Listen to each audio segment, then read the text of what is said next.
Good morning, কেমন আছে সবাই? আমি তো খুব খুব খুব ভালো আছি। আর আমার সিম্পল ভিলেজের হ্যাপি লাইফস্টাইলের নতুন একটা ভিডিওতে তোমাদের সবাইকে জানাই অনেক অনেক অনেক ভালোবাসা।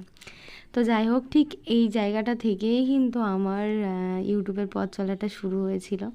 তোমরা সবাই এই বাড়ি থেকেই আমাকে ভালোবেসেছিলে, মানে এই বাড়ির ভিডিওগুলো দেখেই তোমরা প্রচুর প্রচুর ভালোবাসা দিয়েছো। তোমাদের ভালোবাসাতে মানে নিজের পায়ে দাঁড়াতে পেরেছি, নিজের অনেক শখ পূরণ করতে পেরেছি। আর তার থেকেও বড় কথা, মানে কি বলবো, মানে যেগুলো কোনোদিন আশাও করিনি সেগুলোও তোমাদের জন্যই সম্ভব হয়েছে, ঠিক এই বাড়িটার থেকে। তো এইগুলো তো আমার আগেকার ডেলি একটা রুটিন ছিল, জানো। বিগত বেশ কয়েক বছর ধরে আমি আর এখানে থাকি না, তো সেই সোর্সে গ্রাম্য পরিবেশগুলোর সাথে অতটা আমার ভিডিও করা হয় না। এখন তো ঘরের মধ্যে একদমই বাঁধা ধরা পরিবেশ হয়ে গেছে। তো অনেকেই আমাকে ভিডিওর কমেন্ট বক্সে এসে বলেছে, দিদি তুমি শ্বশুরবাড়ি গেছো, এবার একটু বড় বড় করে ভিডিও দিবা। তো আমি এবার সত্যিই ভেবেছিলাম যে শ্বশুরবাড়ি এসে একটু বড় বড় করে ভিডিও দেবো তোমাদেরকে। কিন্তু হঠাৎ করে যে মায়ের এইরকম শরীর খারাপ হয়ে যাবে আর মা পুরোপুরি হসপিটালাইজ হয়ে যাবে, আমি সত্যি ভাবতে পারিনি। তো বুঝতেই পারছো, মানে আগে একরকম ছিল সংসারের অবস্থা, এখন আবার আরেক রকম। মানে আগে আমি জানতাম সমস্ত কিছু কোথায় থাকতো না থাকতো, কিন্তু এখন না অনেক কিছুই অন্যরকম হয়ে গেছে। আমি ধরো কিছুই খুঁজে পাচ্ছি না, এটা খুঁজছি ওটা খুঁজছি, তো এই জন্য আমার কাজ করতে গিয়ে অনেক দেরি হয়ে যাচ্ছে। আর সব থেকে বড় যেটা সমস্যা সেটা হচ্ছে কাঠে রান্না করতে একটু অসুবিধা হচ্ছে, অনেক দিন করিনি তো। তাই বলে এরকম ব্যাপার না, পারি না, আমরা মেয়েরা পারি না বলে এমন কিছু হয় না। হ্যাঁ, করি না সে ব্যাপারটা আলাদা, অনেকেই অনেক কিছু করে না। এবার আমি যদি মনে করি আমি সেটা করব না, তাহলে তো আলাদা ব্যাপার, কিন্তু সব কিছুই পারি। আর সত্যি কথা বলতে, বাবা তো আর এমন বড়লোক না যে বিশাল প্রভাবশালীভাবে করিয়েছে যে কিছু করতে পারবো না। এই যে কালো কড়াই মাজা, কি বলবো, কড়াইটা দেখে আমার এত ভয় লাগছে না, কি বলবো। কিন্তু কি বলো তো, এরকম কড়াই কিন্তু আগে প্রত্যেক দিনই মেজেছি, তখন মানে কোনো কিছু মনেই হতো না। কিন্তু ওই যে বলে মানুষের একটা সুখের জীবন। তবে হ্যাঁ, সব কিছুই মনে আছে। আর বিয়ের আগেই শ্বশুরবাড়ি, মানে বাপের বাড়ি থেকে যখন শ্বশুরবাড়িতে আসি, তখন আমার মা এমন কোনো কাজ নেই যে আমাকে শিখিয়ে পাঠায়নি। মা সবসময় একটা কথা বলতো, এখানে যেটুকুনি পারবি কর, কিন্তু শিখে রাখ, কারণ বলা যায় না সময়ে কাজে লাগবে। একটা কথা ঠিকই, সেম এই জিনিসটা আমার বড় আমার মেয়েকে সবসময় বলে, মানে বিশেষ করে আমাকে বলে যে তুমি আমার মেয়েকে সমস্ত কিছু, অনেকে দেখবে মেয়েকে ভালোবাসে, আদর যত্নে রাখে, মেয়েকে কোনো কাজ করায় না, কোনো কিছু করতে দেয় না ছোটো বাচ্চাদেরকে। কিন্তু আমার বর সবসময় একটা কথা বলে যে মেয়েকে সবসময় কাজ করাবে আর সমস্ত কাজ শিখিয়ে রাখবে, যাতে ভবিষ্যতে ওর কোনো দিন অসুবিধা না হয়। হয়তো পড়াশোনার ক্ষেত্রে ও কোথাও একা গিয়ে থাকলো, যেন ও নিজের মতো নিজে একটু কিছু বানিয়ে খেতে পারে। তো এই হচ্ছে আমাদের দুটো দুষ্টু বুড়ো, একটা বুড়ো একটা বুড়ি। তো এই হচ্ছে ওর মানে বলে না, একটা বাংলা ভাষায় একটা কথা আছে, বাঁধা গরু ছাড়া পেলে কি যে করে বেড়ায়। তো আমার বাপের বাড়িতে গেলেও খেলা করে, লাগুক কিন্তু না কারোর গায়ে, এই দে দে দে, বকবে বকবে 100% বকবে। হতে পারে না। ওখানে গেলে তার এইগুলো হয় না, টায়ার চালিয়ে বেড়ায়, এ পাড়ায় ও পাড়ায় ঘুরে বেড়ানো, খেলাবাটি, মানে কি বলবো। এখানেই হচ্ছে ওর জন্মান্তরের সাথীরা সব আছে, ছোটোবেলাকার বন্ধু বান্ধব। তো যাই হোক, এই হচ্ছে ব্যাপার। দুপুরে খাওয়া দাওয়ার পরে ওরা তো কিছুতেই ঘুমালো না, তো অনেকটা টাইম বিকালে ঘোরাফেরার পরে সন্ধ্যাবেলায় একটু সবাই মিলে চপ মুড়ি শশা চানাচুর দিয়ে আমরা মাখিয়ে খাচ্ছিলাম। তো আমার শাশুড়ি মা এখন পুরোপুরি সুস্থ, মানে অনেকটাই ভালো আছে। এটা সেদিন গুড মর্নিং, সুপ্রভাত। ওরে বাপরে, বৃষ্টি কালকে রাত থেকে পুরো দেখো, উঠুন ধুয়ে পুরো একদম সাদা হয়ে গেছে, তুলসী মন্দির একদম পরিষ্কার হয়ে গেছে। তো যাই হোক, দৌড়ে নেতা দেওয়া হলো। এই বৃষ্টিতে আর কী করে কি হবে। আর এই যে আমার গোপাল সাত সকালে উঠে পড়েছে, ঘর বারান্দা সব ঝাড় দিয়েছি। আর কালকে তো মাকে ছুটি দেয়নি, আজকে 10টা-11টার দিকে দেবে। আগেও তোমরা দেখেছো আমাদের রান্নাঘরটা, আগে যখন আমি এখানে থাকতাম দেখিয়েছি। আর এখন পুরো একদম অন্যরকম হয়ে গেছে, পুরো উল্টো পাল্টা। তো চলো ঘর বারান্দাটা নিকিয়ে নিই।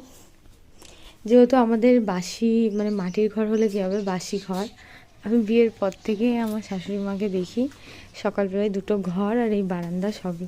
আর এখন যেহেতু আমাদের রিসেন্ট ধান উঠেছে, তো ওই জন্য একটু খিচিবিচি চারিদিকটা, প্রচণ্ড পরিমাণে খিচিবিচি হয়ে আছে। তো যাই হোক, আজকে সকালে ঠান্ডা ঠান্ডা ওয়েদার হয়ে গেছিলো, ঘুম থেকে উঠতে একটু দেরি হয়ে গেছে। ওই 5:30টার দিকে ঘুম থেকে উঠেছিলাম। আমাদের গ্রামে সবাই না ভীষণ তাড়াতাড়ি উঠে পড়ে। তুমি যদি ঘুম থেকে 6টা 6:30টার দিকে ওঠো, তাহলে তোমার নিজেরই লজ্জা লাগবে, মানে মনে হবে 7টা হতে হতে সবার সমস্ত কাজ হয়ে গেছে আর তুমি সেই সময় ঘুম থেকে উঠলে।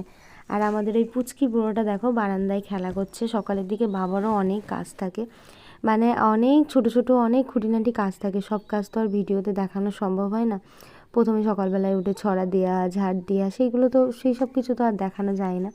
আমাদের যেহেতু গরু আছে, গরু গোয়ালে থাকে, সেই সব বাবাও ধরো গরুগুলোকে বার করলো, অনেকটা বেলা করেই আজকে বার করেছে, কারণ সকাল থেকে তো ধরো বৃষ্টির জন্য বার করতে পারিনি। তারপর সেই গোয়ালটাকে পরিষ্কার করা, ঝাড়ু দেওয়া, ছাই ছিটানো, তারপরে বাইরে গরুগুলোকে এনে খেতে দেওয়া, অনেকটাই কাজ থাকে।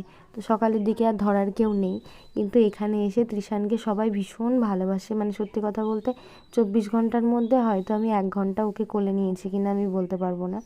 মানে একবার এর কোলে একবার ওর কোলে। এখানে থাকলে হয়তো আমার ছেলেটা এরকমভাবে সারাদিন বসে বসে খেলা করতে হতো না, একটু কোলের জন্য মানে কাতরানি করতে হতো না, যে কে কখন একটু কোলে নেবে, কি আমি কখন একটু কোলে নেব, এইটা কখনোই আমাকে ভাবতে হতো না। মানে আমি সবসময় সবার কাছে দিয়েই কিছু না কিছু কাজ করতে পারতাম। তো চলো, কী আর করা যাবে, যেহেতু এখানে থাকি না, সুতরাং এখানকার কথা বলে আর লাভ নেই। এখন যেখানে থাকি সেটাই মানিয়ে নিতে হবে। তবে মা থাকলে একটু সুবিধা হতো, দুজন মিলে মিলেমিশে করলে আমার উপরে এতটা চাপ হতো না। মানে কাজের থেকেও বড় কথা হচ্ছে আমি কিছু জিনিসপত্রই খুঁজে পাচ্ছি না, কোনটা কোথায় আছে না আছে, সব এলোমেলো হয়ে গেছে। তো সেগুলো খুঁজতে গিয়ে আমার 1 ঘন্টার রান্নাটা 3 ঘন্টা লেগে যাচ্ছে। বারান্দা করে নিয়ে খেতে হবে না, বারান্দা করে খেতে না করে না, গোটা নিয়ে খেতে হবে না, এইসব এই ঘরটা একটু। একটা গ্রামের বাড়িতে সকালে যে পরিমাণ কাজ থাকে সেগুলো ভিডিও ক্যামেরা করে করা সম্ভব না। কেউ যদি একজন তোমার ক্যামেরাম্যান থাকে তোমার পিছন পিছন ক্যামেরা করে দেওয়ার জন্য, সেটা সম্ভব, তাছাড়া সম্ভব না। তো বাসি আগা ছাইগুলো সব তুললাম, এবার উনুন পাটটাকে ভালো করে নিভিয়ে নিতে হয়। এটা নিয়ম আমাদের। তুমি দুপুরে যতই ভাত খাওয়ার পরে ভালো করে উনুন পরিষ্কার করে নিতে হয় না কেন, তোমাকে কিন্তু আবার পরের দিন সকালে ছাই তুলে সেটা বাসি হয়ে যায়। মানে গ্রামের এটা নিয়ম আর কি। আর বাবা বললো যে বারান্দাটা যেন না নিকাই, কারণ আজকে প্রচণ্ড বৃষ্টি হয়েছে, কাদা হয়ে থাকবে, শুকাবে না। তো সেক্ষেত্রে কী হবে, তৃষান হামাগুড়ি দিয়ে যেহেতু খেলা করছে, ওর একটু অসুবিধা হবে। তো বললো মাঝখানে একটু জায়গা ওইটুকুনি থাক, আজকে আর নিকাতে হবে না, 2টো ঘর দিয়ে আর সামনে থেকে একটু নিকিয়ে নাও। তো বাসন নিয়ে বসেছি। সন্ধ্যাবেলা আমাদের এই কলপাড়ের সাইডটা না ভীষণই অন্ধকার থাকে। তো সন্ধ্যার থেকে ধরো মুড়ি টুড়ি খাওয়া, তারপরে রাতের খাওয়া দাওয়া, সেই সব বাসনগুলো, রাতে রান্নাবান্না যেগুলো হয় সেইগুলো, তো ওগুলো তো কিছুই মাজতে পারি না, ওই জন্য সকালের বাসনটা অনেকটাই বেশি হয়ে যায়। তো দেখো বাসনগুলো এখন মেজে নিচ্ছি, খুব একটা দেরি না। আমি মাঝে মধ্যে যখন কোনো ভিডিওর স্পিডটাকে বাড়িয়ে দিই, তখন আমার মনের মধ্যে সবসময় একটা কথাই হয় যে ঠিক এই রকমভাবে যদি আমরা কাজ করতে পারতাম। তো কালি হাঁড়িতে একটু সর্ষের তেল দিয়ে দিলে কালিটা মাছ দেওয়ার খুব একটা বেশি কষ্ট হয় না। তবে আমার হাতগুলো দেখে আমার মাঝে মধ্যে একটু মায়া লাগছে, যাই বলো তাই বলো, কালি মাজলে হাতটা একটু কালো হয়ে যায়। তো কন্টিনিউ এটা করতে থাকলে কোনো ব্যাপার না, কিন্তু অনেক দিন করিনি তো ওই জন্য আমার মনে হচ্ছে না, হাতটা আমার কালি কালি হয়ে গেল। তো কালিটা তুলে ওখানে হাঁড়িটা রেখে দিলাম, বাসনগুলো ভালো করে ধুয়ে টুয়ে নিয়ে তারপর আবার হাঁড়িটা একটু ভালো করে মাজবো। দেখো আমাদের বাড়িতে কিন্তু আগাগোড়ায় কাঠে রান্না হয়, তার মানে কিন্তু এটা না যে আমাদের হাঁড়ি কড়াই থালা ঘুটি বাটি কোনো কালো কিছু দেখাতে পারবা। আমি অনেক ভিডিওতেই অনেকের দেখেছি যে কালো কিস্টি কড়াই, কালো কিস্টি হাঁড়ি, কিন্তু বললে হয়তো বিশ্বাস করবে না, আমাদের বাড়িতে প্রত্যেক দিন কাঠের জালে রান্না করে। কিন্তু আমার শাশুড়ি মায়ের হাঁড়ি কড়াই দেখলে তোমরা বুঝতেই পারবে না যে এইগুলো মনে হবে যেন গ্যাসে রান্না করলেও এত পরিষ্কার থাকে না। ঘুঁটোর ছাই দিয়ে, তারপরে গোবর দিয়ে, বালি দিয়ে, সার, মানে যা যা দেওয়ার দরকার। দেখো হাঁড়িটা কেমন চকচকে হয়ে গেল, যদিও বা একটু একটু দাগ লেগেছিল, আমি সেটাও ঘষে তুলে দিয়েছি। আসলে কি বলো তো, যদি তুমি একটু একটু করে দাগ লাগতে লাগতে না ডলে তোলো, তাহলে সেখান থেকে একটা কালো স্পট পড়ে যাবে। আর প্রত্যেক দিনই যদি পরিষ্কার পরিচ্ছন্ন করে মেজে নাও, তাহলে কিন্তু আর দাগটা জমবেই না। তো তারপরে আসলাম উপরে, বিছানা তোলা হয়েছিল না, ঘর বারান্দা বিছানা তুললাম, চা করলাম, সবাইকে দিলাম। এবার উপরটা ভালো করে ঝাড়ু টাড়ু দিয়ে, আর আমাদের উপরে কি পরিমাণ ধুলো দেখো একবার, মানে ঝাড় দিচ্ছি মনে হচ্ছে বিনা পয়সার পাউডার একদম উড়ে উড়ে যাচ্ছে। আবার যদি তুমি ঝাড় দাও আবার ধুলো চলে আসবে, ওই জন্য ধুলো হয় প্রচণ্ড পরিমাণে ঘর বারান্দাতে। তুমি যতই মোছো যতই যা করো, ওই মানে ধুলো হবেই, কিচ্ছু করার নেই, কারণ গ্রামে মাটি নিয়েই কাজ, আর অ্যাকচুয়ালি ঘরটাই তো মাটির, সেখানে ঝাড় দিলে ধুলো বেরোবে না কি বেরোবে। তো যাই হোক, এইদিকে আমার চাটা এখনও খাওয়া হয়নি, আমার চাটা একটুখানি গরম করে নিলাম। আর সকালে যেহেতু সবাই মুড়ি খায়, মুড়ি খাওয়ার জন্য একটু আলু ভাজলাম। তাই দেখো, আলু ভাজা আর মুড়ি দিয়ে খেয়ে নেবো এখন সবাই মিলে। তো আমার পাশের বাড়ির একটা যা আছে, তো ওই দিদিকে বললাম, দিদি তুমি খুব সুন্দর চাল কুমড়ো কাটতে পারো, আমাকে একটু কেটে দাও। তো আমার যেহেতু একটা ছেলে আছে, তোমরা সবাই জানো, তো ছেলেটাকে মাঝে মধ্যে মাম খেতে লাগলে 1 ঘন্টা ধরে মাম খাচ্ছে। আর এই চাল কুমড়ো কাটতে না অনেকটা সময় লাগে। তো ও বললো আমার তো এখন কোনো কাজ নেই, তাহলে আমাকে দিয়ে আমি কেটে দিই। আমি বললাম ঠিক আছে, তাহলে কেটে দাও। তো যাই হোক, খুব সুন্দর করে বানিয়ে দিয়েছিল। তারপরে আমি স্নান ধান করে, প্রচুর জামা কাপড় ছিল, সেগুলোকে কেচে মেলে দিয়ে এখন দেখো রান্না চাপিয়েছি, সব জোগাড় টোগাড় করে নিয়েছি। কারণ কাঠে রান্না করলে না আমি একদিকে রান্না একদিকে জোগাড় করতে পারবো না। তো আজকে একদম সিম্পল সাদামাটা ডিমের ঝোল করেছি, ডাল করেছি আর চাল কুমড়োর ঘন্ট করেছি। এতেই কিন্তু অনেকটা টাইম লেগে গেল, কারণ গ্যাসের মতো তো দুদিকে চাপিয়ে দিতে পারি না, ওই একটা করে হবে, তারপরে আবার পরের রান্নাটা চাপাবো। আজকে তো চলো গরম আছে, ভীষণ গরম আছে, কিন্তু আগের দিনকার মতো অতটাও গরম নেই, একটু ঠান্ডা ঠান্ডা আছে। অত যদি গরম থাকতো তাহলে দরদর করে ঘেমে যেতাম। যে পরিমাণে গরম পড়েছে, দম একবারে বেরিয়ে যাচ্ছে বাবা। তো রান্না বান্না হয়ে গেছে, চলো তোমাদেরকে একবার দেখাই কি রান্না হলো। তো এই হচ্ছে আমার লাল লাল ডিমের ঝোল, এই হচ্ছে চাল কুমড়োর ছেচকি, আর এই হচ্ছে কলাইয়ের ডাল, আর হাঁড়িতে আছে সাদা ভাত। ব্যাস, সিম্পল রান্না। দুপুরের খাওয়া দাওয়া কমপ্লিট, এটু মুছে নিয়েছি, তারপরে আবার মানে খাও আর বাসন ধোও, এই হচ্ছে মেয়েদের কাজ, এছাড়া আর কোনো কাজ নেই। যেহেতু রান্নার পরে বাসন ধুইনি, অনেকগুলোই হয়ে গেছে, চলো একটু গল্প করে আসি, তারপরে বাসন ধোয়া হচ্ছে। এগুলোকে একটু ভিজিয়ে দিলাম, প্রেশার কুকারটা কিন্তু একটু না ভিজলে পরিষ্কার হবে না, মানে একটু নোংরা নোংরা হয়েছে। তো ওই দিদি কী করছে দেখে আসি গা। মহারানী, ভাত খাওয়া হলো?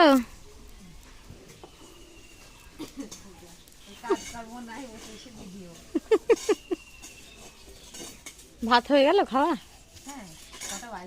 হ্যাঁ।